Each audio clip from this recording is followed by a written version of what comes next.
The Church of South India, through its ministry among the youth, continues to believe in the creative energies of the young people. The Church, which stepped into the new triennium in January 2017, affirms the enthusiasm in envisioning communities of faith and hope through its young people. Through the Youth Department, the Church has engaged with the youth in their fears, aspirations and goals, engaging with them in meaningful conversation and interventions. Working with the youth and working through the youth has been the method employed in this triennium, as the department believes in youth as leaders of today and not just tomorrow.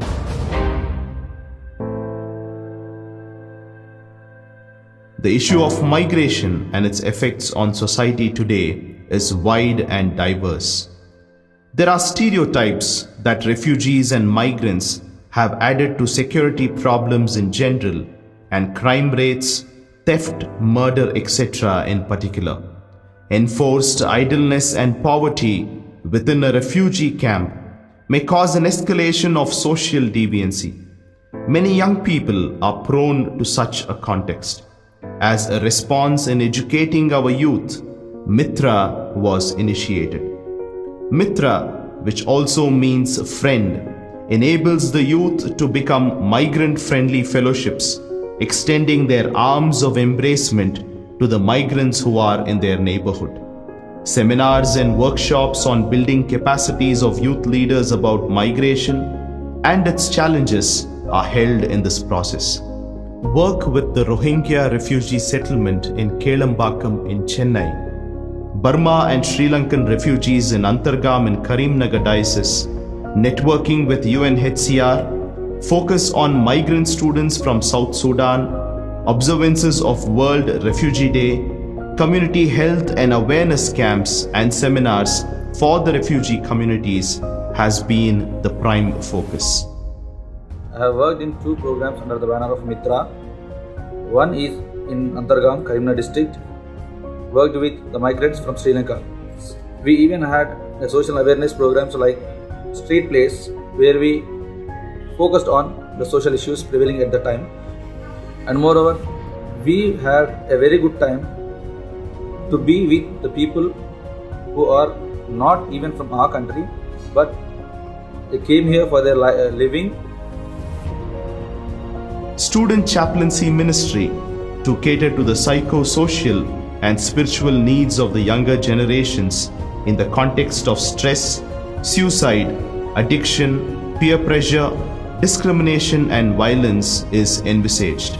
This process aims to equip the skills of chaplains and counselors placed in the education institutions of CSI. Two-phase training with documentation of good practices and student-driven initiatives in many education institutions have been achieved. The growing divide between urban and rural India and its effects on young people are adverse. Limited access to education and employment opportunities for rural youth have lowered their self-esteem and confidence levels. Rural young women have even greater difficulties than young men, as they are often not given the same opportunities in education, training, involvement in rural development activities. The Skill Enhancement Training Program for rural youth caters to upskill the capacities of youth hailing from hard conditions of life. 35 young people in every diocese aspiring to migrate to urban areas in search of better education and livelihood opportunities from the age group of 18 to 25 were a part of this training in each diocese.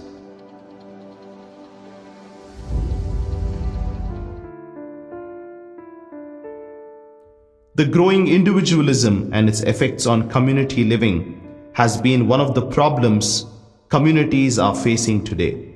A sense of belongingness and responsibility is eroding as individualism banks upon the self. The church today is also facing such issues with its young people.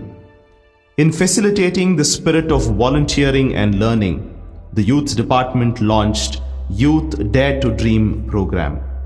The stay and exposure in these mission fields were planned to deepen the commitment of the youth in defining discipleship and paving way for a radical engagement amidst communities. This opportunity gave them an intercultural experience and deepened their ecumenical formation. Around 30 young people from many dioceses of CSI were a part of this initiative.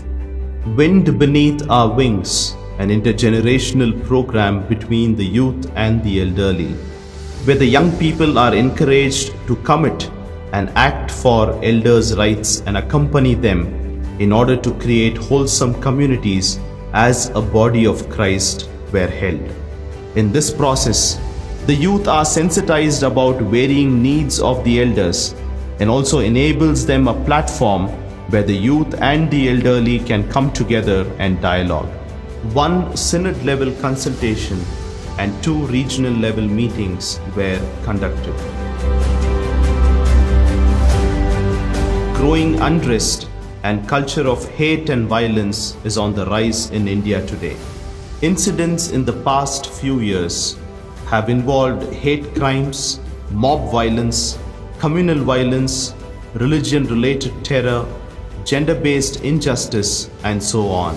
In this context, which spurs up unrest and culture of hate, the department took upon the task of sensitizing its young people through Youth for Peace campaign to address conflicts. The youth ought to be educated to become channels of peace and justice. In this process, it enabled them to understand the nature of conflicts, identify connectors and dividers to build peace measures. The youth who are trained are addressing conflict situations and move towards its transformation. I come to know that every single person has a significant role in shaping a society. The best part about LCP is DNH, do no harm, which helps us to analyze the 5 W's in 1 H. It's been great working with the team, and I hope that in future we would be much more socially empowered with the vision in action. LCP trained me to sensitize the violence-related conflicts and to resolve them to build peace in the whole society. I even trained to look and analyze the problems on humanitarian basis. Through a responsible citizenship campaign to encourage and motivate the young people to cast their vote and play an active part in the governance of this nation is also emphasized lately. Grooming young people to become committed members of the church. Youth are the foundation and the greatest assets of any community. In the dreams and hopes of the young people, the church is called to move forward. Capacitating them in varied skills and talents has been the prime focus of the department. Initiatives like training on discipleship in the context of empire to become faithful disciples of Christ is envisaged. It attempts to instill the values of discipleship in this changing world, enabling them to understand the various forms of empire and encourages them to build a spirituality of resistance in reimagining a new church and a new community. The U-Lead Leadership Training Program is to develop the knowledge, skills and understanding of Christian youth to become effective leaders within culturally diverse communities was initiated. It helped the young people for responsible participation in the life, mission and the work of the faith community. Each and every session of the program was really amazing. At the end of the program, I came to know that leadership is not about leading, it's all about serving. With an intention to sharpen the music skills of the young people, a church music workshop was organized by the department. Mrs. Hannah Schussler from Germany facilitated this workshop for 40 youngsters from various dioceses of CSI who opined that they were greatly benefited through this workshop. And we've learned a lot of things, especially in choir conducting and how to sing in a choir. Things that we can take back to our churches. If you guys are in for the next version of this workshop, you guys should definitely take part in it. Youth Bible study clubs on justice among the youth of 5 dioceses were initiated. This Bible study booklet, titled God of Justice, opens up interactive engagement with various issues like human trafficking and bonded labor. The menace of addiction and abuse causes immense human distress and an increase in crime and violence worldwide. Indian youths too are caught in this vicious circle of drug abuse, and the numbers of drug addicts are increasing day by day.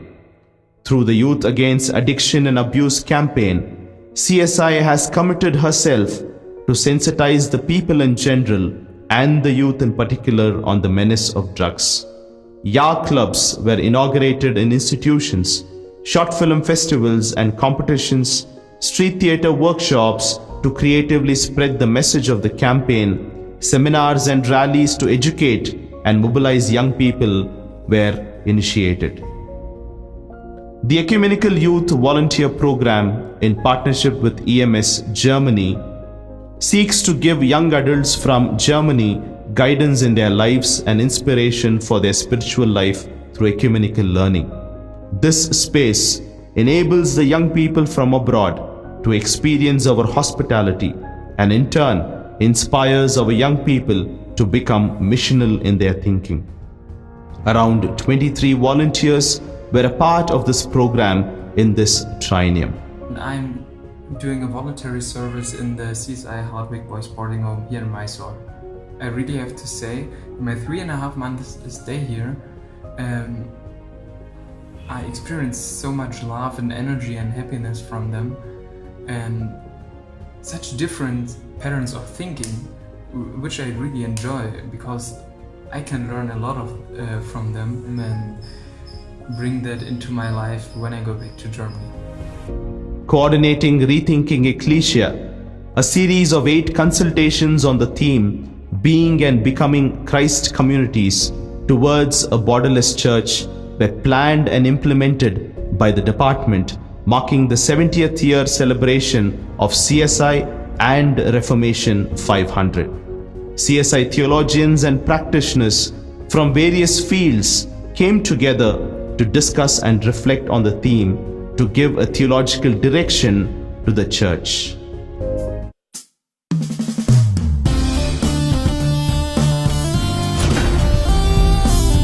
Synod Youth Festival, Christa, Yuva, Jathrostava, a gathering of 2,500 young people in Bishop Heber College to reflect on the theme Seekers of Truth, Doers of Justice was envisaged.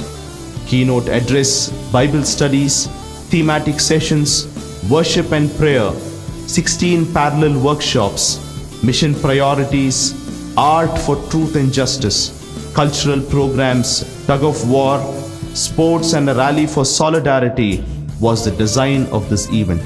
It sought to strengthen diocesan youth movements and enable a healthy and strong network of young people across the Church of South India. I learned a lot of things from this event like leadership, teamwork and very successful. CSI guidelines on effective ministry with and through the youth of CSI collates the voices of young people placed under the context of the church for the past 5 years. It set a framework for effective youth-friendly ministry with concerns and possible interventions. The presence of CSI youth in national and international ecumenical programs to represent many youth forums has built a strong ecumenical youth leadership among our young people.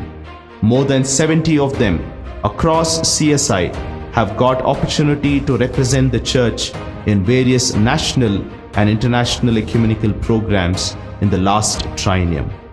It was a great opportunity to be a part of the General Assembly of WCRC, which helped me to have a wider perspective about the global church and also to know more about what ecumenism really means. The Youth Department in this last triennium has attempted to bring meaningful interventions with and through the youth of CSI. In a small way, it has attempted to offer perspective, rational thinking, and instill diaconal commitment among the young people. Thanks to the officers of the Synod and the chairperson of the Youth Department for their support and guidance. Heartfelt thanks to Council for World Mission and Evangelical Mission and Solidarity, the mission partners for their accompaniment and support, rendered to the Youth Department in all its activities this triennium.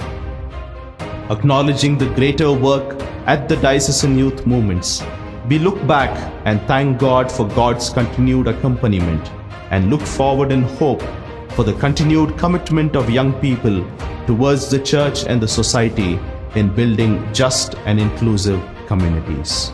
Thank you.